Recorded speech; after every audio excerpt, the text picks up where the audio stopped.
Hey guys, my name is Simpsy, how you all doing? Welcome back to some more FIFA 22 career mode here today on the channel. We have episode 2 of my Erik Ten Hag Manchester United Dutch Revolution. This is episode 2. Here today, we're going to kick things off with a Carabao Cup match against Derby, and then we've got some more Premier League and Champions League action to come. So if you like the sound of that, feel free to leave the video a like and subscribe if you're new. I'd really much appreciate it. So we're getting stuck into Derby. Obviously in the Cup, I want to rotate the side slightly just to give some first team football to a couple of the substitutes / reservists. So Tellez is going to come on, our Dutch goalkeeper as well, Koop Menez. I'm tempted to bring on Dolberg and Alanga as well. Also, we did have Cristiano Ronaldo on the transfer list. Unfortunately, we didn't receive any offers, so we will be tearing up his contract for allegedly breaking that kid's phone. He is not the man or leader that we want at the football club, so we're going to be sending him on his merry way. He's just not a team player I want around at the club. Okay, let's get stuck into Derby in round 3 with this new and improved Dutch / Ajax rebuilt team. Let's go. Alright, massive match against Wayne Rooney's Rams. Hopefully we can pick up the W. 3 minutes in, Alanga surging down the left-hand side, looking to create something. United look good. Alanga with the pirouette. Van der Beek squares it to Dolberg, and we started off the scoring just before the 5th minute there, and we're leading in the Carabao Cup. I would love to pick up a trophy this season. Obviously, the main overarching season objective is to try and win the Champions League or the Premier League, but seeing that we've rebuilt this squad so much, we've only net spent about 5 million, selling 220 million worth of players and bringing in that. A Carabao Cup or an FA this season with this newly rated squad, I think would be an achievement. So any piece of silverware is massive. As Kasper Dolberg starts off the scoring. We have another highlight here just before the 41st. Manchester United looking for the second, and it's Bruno Fernandes to drill it past the Derby County goalkeeper, who I believe have officially been relegated in real life now. They obviously a crazy time going on at the club with losing points, financial difficulties galore, and Manchester United with the rotated Cup second team, with a sprinkle of some first team favourites there like Bruno Fernandes, makes it 2-0. Drives the football low and hard, doesn't need to lift the football up, and slots it brilliantly into the bottom right. Bruno Fernandes, Portuguese magnifique.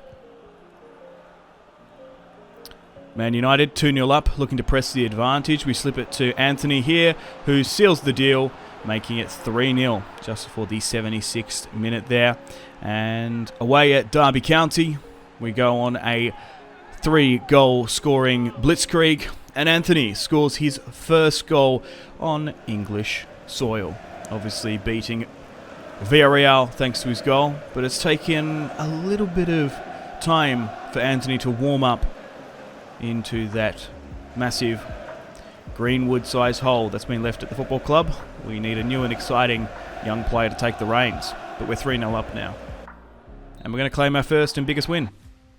Okay, so thank you, Cup players. You've played all right. Alanga did really quite well, even though he's 66 rated, so I will be rotating the squad slightly. Dolberg picking up the goal. I think he's earned his place as the striker for now. Okay, so after 5 games played, we sit in third, with Aston Villa sitting at the top. Who would have thought? And speak of the devil, Aston Villa that is, we're currently going to be facing them in match day 6, 13 points, followed by Spurs in second, Wolves in first, Danny Ings leading the Premier League top goal scorer. They're playing a 5 at the back formation. That's kind of cringe, but they've got Scott McTominay in the midfield. United, super early on, with the first opportunity, grab and batch to Dolberg, 30 minutes, Dolberg still holding the football, slips it back to Fernandes, and we start off the scoring just before the 14th minute there, with Bruno Fernandes with an absolute blinder. I was tempted to potentially move him on in the transfer window, just because he's a bit of a difficult player. You have to have everything focused around him, and especially in that tacky midfield role. If he doesn't step up, if he has an inconsistent match here and there, he can be a disastrous bad player to deal with. if he's out of form. But for now, he's had a little bit of a ratings rise. He's been playing some fantastic football earlier in the week in the Cup, and now he started off the scoring here in the Premier League. So it looks like Bruno will be one of the players not facing the fierce chopping block we've got going. And that's how it ended. A 1-0 small victory against Aston Villa. 1-0, we take the dub.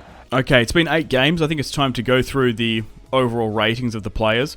So I think 7.0 is the minimum. Wan-Bissaka a little bit out of form. Fernandes, Anthony's doing good. All these players are doing fine. De Gea could be doing a little bit better. Gravenberch just doing brilliant. Same with Sancho. Sebastian Haller has been doing terrible. Has yet to score a goal after 7 games in all comps. He did so well in the friendlies, picking up a 7.2. Coop Mendes just really hasn't had much football. Maller's been loaned out. Dolberg is our best performing striker after 5 games played, 2 goals. So we might have a striker crisis if we're not careful. I think I want to change things up. We're struggling to have an in-and-out clinical goal scorer, and I think it's mostly due to just the overall rating. Sebastian Haller shouldn't be 81 rated, and Dolberg should be higher. Anyway, let's get stuck into Atalanta. We're going to be hosting them at Old Trafford, the Theatre of Dreams.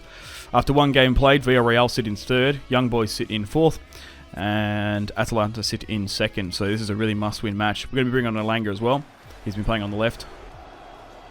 25 minutes in, we managed to start off the scoring with a phenomenal goal there by Donny van de Beek, who's been an absolute godsend for this series. I'm so happy that he's back at the football club, firing on all cylinders. I feel like our problem at the moment is both at the top and the bottom end. Our strikers aren't scoring a crazy amount of goals due to their age and overall. And David De Gea, due to his age and overall, at 84 rated, and 35, I don't know how old he is. He's 32, I think, roughly, is conceding goals left, right, and centre. Our wingers and midfielders really carrying this series at the moment. But Donny picks up a goal there. A little bit of a lapse in concentration gave Atalanta a 37th minute opportunity. And Muriel does capitalise on it after a little bit of a hairy match-up there. 1-1 just before the 38th. Atalanta bring back the pressure at Old Trafford. Atalanta fully licensed in the Realism mod, of course, which we're playing on. They look fantastic, and they're a really fun and unique career mode to play. I do recommend checking out my rebuild if you haven't. But the first shot blocked, the second one bad. Donny did score, but at the other end, he might have done a better block, but he's out of position, man. Like, why isn't Sven Botman there, or any of the defenders? And after that goal, Atalanta, oozing with confidence, claim their second. On the stroke of half-time, we go 2-1 down, and unless we rise in the second half, going to throw the water bottles everywhere, going to start fucking screaming and swearing at them in the team tunnel. We need to switch on and get back into this. And the boys do look to show some resilience, with Gravenberch winning back the football in the 62nd. Sancho with a little bit of nice skill and trickery goes all the way himself, and it's a brilliant piece of individual performance there to make things 2-2 to keep our Champions League alive. I don't think there's going to be a chance that we're not going to make the Champions League knockout rounds this season. I just think we're the best team in this group. Although Villarreal will put up a tough couple of matches, and Atalanta, I think Young Boys, the Swiss side, will get relegated. It's basically between how we perform against Atalanta and Villarreal. We've already beaten Villarreal. A draw against Atalanta is perfectly fine. As long as we can finish first or second, that's okay. And we'll take the 2-2 draw after a bit of a shaky performance in that first half. But if you finish at the top, you get a weaker team in the second round. It just makes things easier on your Champions League run to finish top of the group. And I think I want to bring Haller back into it, as Dolberg didn't score in that match. And I think I want to bring back Anthony in as well.